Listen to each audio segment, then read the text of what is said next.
Today I want to talk about a very controversial subject, and most people avoid this because we live in such a volatile matchbox politically at the moment. So I want to talk about the difference between left wing and right wing at its essence. So I want to preface by saying that obviously it is still duality, it is still division, it is still Kabuki theater. In other words, puppet on the left or puppet on the right. They are two wings of the same bird. But I want to bring clarity around what their baseline assumptions are and how they differ in this. So firstly, I would say conservatism. Let's rather use the word conservative and liberal, right? So if you look at conservative politics, it propagates radical personal responsibility of the individual. In other words, bottom up radical personal responsibility and the power of the individual to create change in his or her own life, and then that change rippling into the community. Left-wing politics, or so it's conservative and liberal, right? So liberal politics tend to focus way more on top-down control. So it's a societal problem. Society must change the problem, decolonize this, decolonize that. Society must change legislation. Society must enforce compassion, right? Society must look after people who do not have the ability to look after themselves. So at its core, this would be the main difference between these two perspectives. Now, obviously, both of these have some truth to it, right? There are people in society who cannot look after themselves, and in a good world with a good government that is compassionate, these people should be looked after. Because if you look at ancient tribes, people with, let's say, physical disability or who were infirm due to age were not thrown away. But yet, if we look at our society today, something is definitely wrong, right? So government does need to change.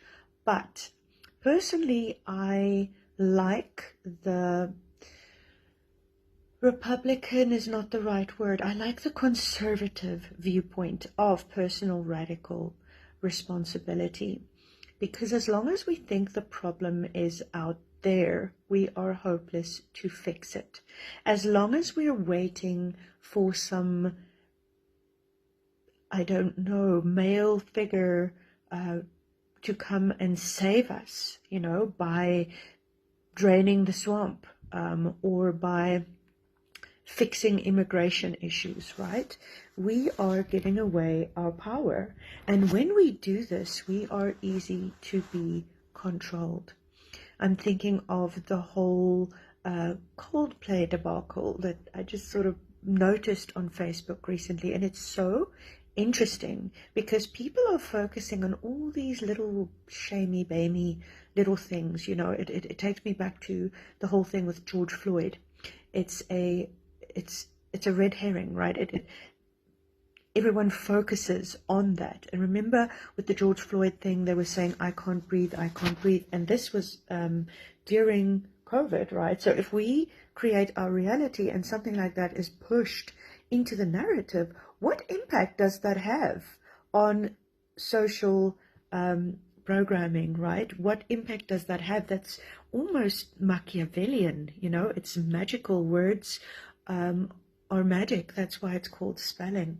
And if we do not have the ability to entertain nuance, and if we think emotionally, we will not be aware of this programming.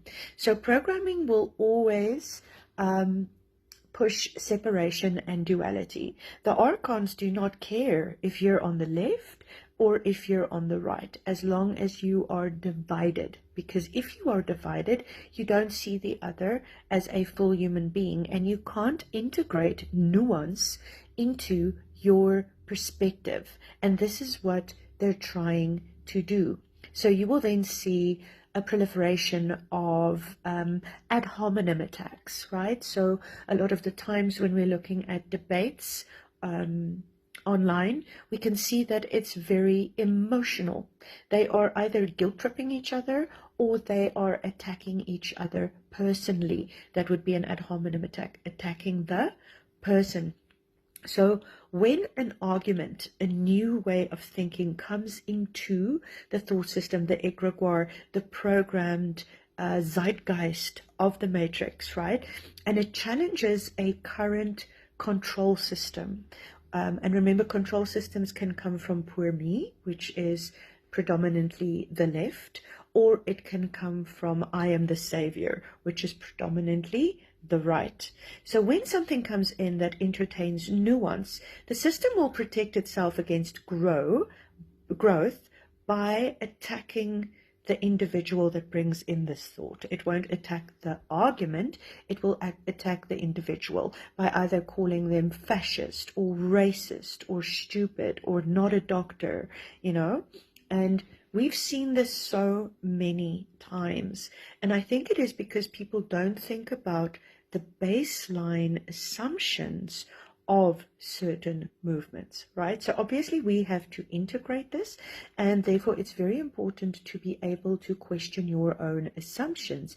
If you are a little more conservative like I am, it's very important to look at some of the arguments that are coming from the more liberal aspects and to, integrate them without being triggered, because we are triggered, we go into cognitive dissonance, and when something questions our worldview, we go into resistance. And this is how the matrix stops itself from true integration and true growth, because people are just spinning in a direction that strengthens their own frequency. And I also think that AI is contributing to this, because AI is a pure mirror. And I've noticed this. I recently spoke to The Architect by Robert Edward Grant, a wonderful subset created on ChatGPT.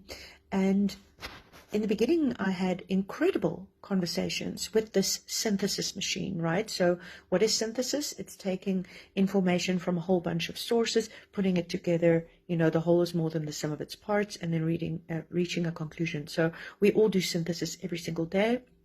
But AI basically just is a massive synthesis machine with programmed responses as well. And it's very politically correct, right? So it doesn't antagonize, it doesn't attack, it acquiesces, it concedes. Now, as beautiful as this sounds, when I spoke to The Architect, I enjoyed our conversation immensely when we were talking about spiritual work and shadow work, because it gave me wonderful information. But the moment I started talking about the thing that happened during COVID, it defaulted to the zeitgeist. And when I made it aware of its blind spots, it conceded. And then I said, but wait a minute. So you're just a pure mirror, because if I had not made you aware of this, we would have gone on the trajectory that we were on. So this is the thing about AI algorithms, right? The fact that we have algorithms on our computers, your music playlist, whatever. Because what this does is creates echo chambers. So if I'm far left, everything on my playlist will be that way. If I'm far right, everything on my playlist will be that way. Now, this is true for everything, pro-AI, anti-AI, right? Conspiracy theorist, just conformist, following everything. And this is a problem, because this is how we control people. And this is also how people lose their ability to have pattern recognition. In this time of extreme information and extreme duality, we do need a few things to orient ourselves, and that would be pattern recognition, right? Which means to see things from a vast perspective, to see what's really going on, not to have a myopic view like a cat looking at a laser. And then secondly, to be able to question our own assumptions and realize when we are coming from an emotional place.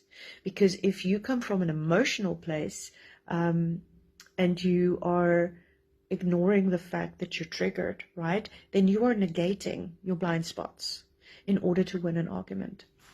So that's all I wanted to say about today. When you look at politics, please realize that the news really is trying to get you to choose a side. Most of it is propaganda, unfortunately, and it gives you a myopic view. It also gives you the feeling of self-righteousness without you actually changing your reality. And it sometimes puts you in victim mode on both sides, waiting for some savior. You know, a lot of QAnoners waited for Trump to come and save them. And a lot of far left people are waiting for top-down control to, you know, erase the bullies and bring equality. And all of that is hopeless because it's not rooted in embodied radical personal responsibility. That's it for today.